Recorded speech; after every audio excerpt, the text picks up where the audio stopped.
Hello everyone. कक्षा 10 की प्रश्नावली 1.1 का लास्ट क्वेश्चन 5वां क्वेश्चन है।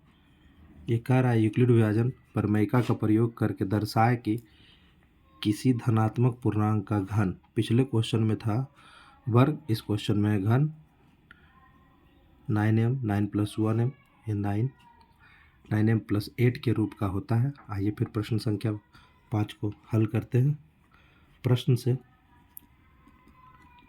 प्रश्न क्या करा? प्रश्न से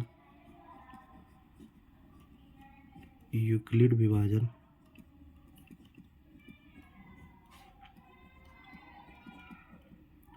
प्रमेयिका, ये प्रमेयिका क्या कहता है कि a = bq + r, ठीक है, जहाँ r b से छोटा, 0 है 0 से बड़ा। ठीक है, यहाँ तक प्रश्न ठीक है। प्रश्न से जो कॉमन दिया 9, इसमें हम मानेंगे कि माना कि 9 अगर हम मान लेते हैं b का मान, तो 9 केस तक हमको 9 चरण तक सॉल्व करना पड़ेगा। तो 9 का ही मल्टीप्लाई में हम छोटा मानेंगे, 3 मानेंगे, इसलिए r का मान हमारा हो जाएगा यहाँ पर 0 1 2। इससे हमको केस 3 ही सॉल्व करना पड़ेगा। अब केस हम बनाते हैं जिसमें r का मान हम रखते हैं।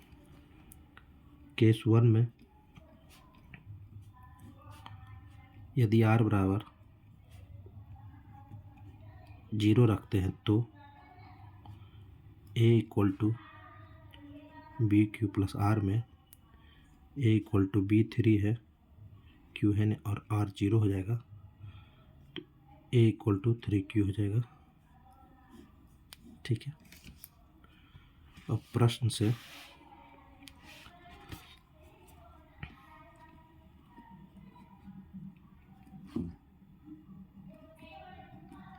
दोनों तरफ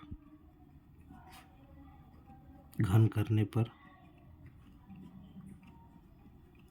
क्या होगा? घन का मतलब q⁻q होना चाहिए, 9 × 27। इसको हम इस फॉर्म में भी लिख सकते हैं। ठीक है। ए क्यू बराबर हमने 9, इसको यहाँ मैंने माना कि m बराबर, ये हमने मान लिया है कि m का मान 3 q⁻q है। ठीक, ये समीकरण 1। ये केस पहला सॉल्व किया। केस नंबर दूसरा हम देखते हैं। केस नंबर 2, यदि r का मान मैं यहाँ पर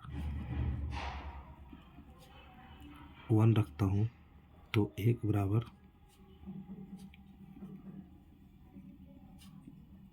तो a बराबर क्या हो जाएगा? 3q + 1। ठीक है। प्रश्न से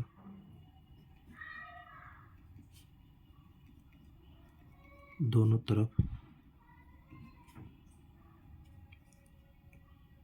घन करने पर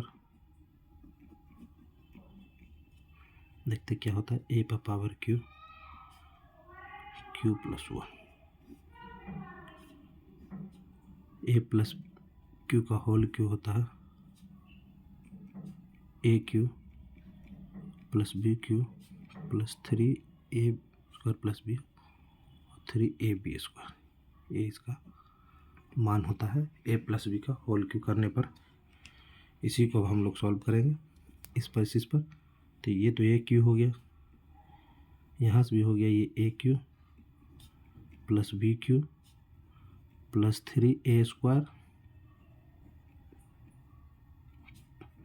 मल्टीप्लाई b + 3, फिर a क्या हमारा 3q, फिर मल्टीप्लाई 1 का स्क्वायर। ये सॉल्व हो जाएगा 27q + 1 + 9 × 27q, ये 9 सीधा 3 × 9 का स्क्वायर और 9 फिर 27q हो जाएगा, ये भी + 3 × 9 9q। ये सॉल्व हो गया है। अब इसमें 9 हम कॉमन है, 9 को हम बाहर निकालेंगे तो क्या हो जाएगा, जब 9 हम बाहर निकालेंगे तो 9 × 27 क्यूब, 9 × 27, 9 × 27 क्यूब +1 हो जाएगा। इसको हमने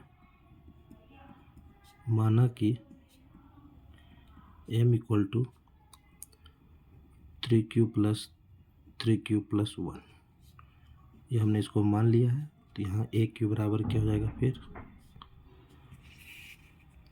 तो मान लिया तो a³ बराबर हो जाएगा 9m + 1, ये समीकरण दूसरा हो जाएगा हमारा।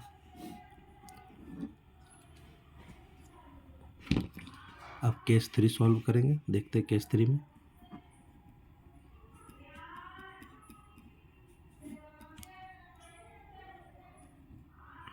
r का मान अगर 2 रखते हैं तो क्या होगा, तो a बराबर 3q + 2 हो जाएगा। r का मान अगर हमने 2 रख दिया तो दोनों प्रश्न से दोनों तरफ घन करने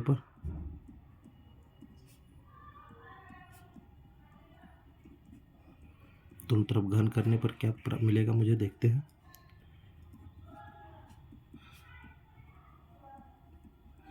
पीछे मैंने सॉल्व कर चुका प्रश्न, तो ये हो जाएगा a³ b³ 3a² × b, फिर 3ab b² हो जाएगा यहाँ तक। फिर ये हो जाएगा 9 × 27 क्यूब, ये 2 दूनी 4, 4 दूनी 8, ये क्यू हो गया 2 दूनी 4, 4 दूनी 8 हो जाएगा। ये हो जाएगा 3 × 9, 9 × 27 दूनी 9, 9 × 27 दूनी 54, 54 क्यूब प्लस ये हो जाएगा 4, 4 दूनी 8, 8 16 8 24, 24 नहीं सॉरी गलती हो जाएगा 6 4 6 24। ठीक, अब इससे हम 9 कॉमन ले लेंगे,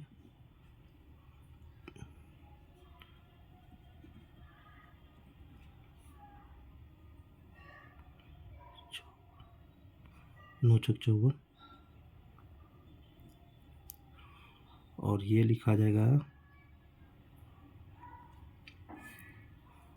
9 दिया कहाँ गया, b³ फिर से हम देख लेते हैं, अगर कुछ गड़बड़ हो रहा है तो a का मान यहाँ गलत हमने लिख दिया है प्रश्न में, ये गलत हो गया हमसे। यहाँ हो जाएगा इसके जगह पर 3q, इसके लिए माफ़ी चाहते हैं। तो ये हो गया 9 × 9 और 9 × 36, ये स्क्वायर, ये 9 × 36 हो जाएगा, यहाँ 36q सॉरी गलती से ये 36q हो जाएगा, तो 9 9 × 36 और ये +8 यहाँ हो जाएगा। इसको हमने माना कि m = 3q 6q² + 4q को हमने m मान लिया है, इसीलिए a³ बराबर हो जाएगा आपका 9m + 8। ये है आपका तीसरा समीकरण। ये तीनों केस जब हमने r पर बैठा है, r = 0 एक समीकरण मिला, r = 1 एक समीकरण, r = 2, यहाँ से क्वेश्चन ये सॉल्व हो चुका है। लेकिन अंत में हमें लिखना है, अंत में नीचे स्पेस नहीं होने कारण मैं यहाँ लिख रहा हूँ, अंत में लिखना अतः अंत में हमें लिखना अतः समीकरण, आपको स्पष्ट दिखाई दे रहा है, अतः समीकरण 1, समीकरण 2 तथा समीकरण 3 से स्पष्ट है कि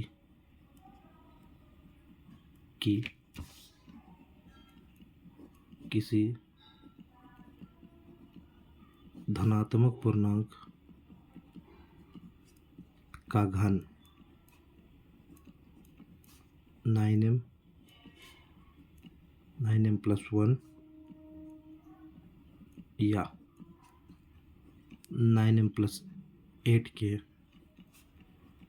रूप का होता है जहाँ m कोई पूर्णांक है। इस तरह से लिखने पर आपको नंबर दो नंबर नहीं कटेंगे, इतना आपको लिखना है। जैसे देखिए समीकरण केस नंबर 1 में मैंने समीकरण 1 को बनाया, इसको 9m। केस 2 में जब r का वैल्यू 1 रखा है तो r केस 2 ये कहाँ गया, ये रहा समीकरण 2। केस 3 मैंने r का मान जब 2 रखा तो फिर ये समीकरण 3 आया। अंत में ये आपको इस प्रकार से स्टेटमेंट देना है, क्योंकि क्वेश्चन स्टेटमेंट के रूप में पूछा गया है तो आपको स्टेटमेंट देना पड़ेगा।